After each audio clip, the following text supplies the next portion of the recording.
Hello, Nides! Nako, late na naman ako nagbukas ng mga messages and actually, nakatulog na ako tapos nagising lang ako dahil meron lang akong inasikaso kaya pasensya na sa magulong itsura.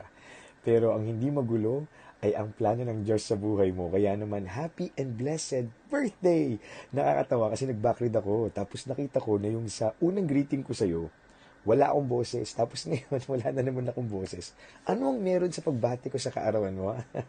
Ang meron ay ang kabutihan ng Panginoon. Segue!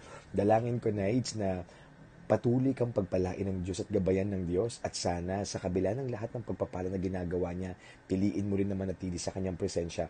There will be a lot of temptations na manamlay tayo sa ating pananampalataya, na hindi tayo maging on fire sa ating paglilingkod, pero ilaban natin kasi sa pribilehiyo para sa atin na talagang magkaroon ng oportunidad na mag-serve, mag-worship, mag-pray at lumapit sa presence ng Panginoon. At wala namang sayang sa lahat ng gagawin natin.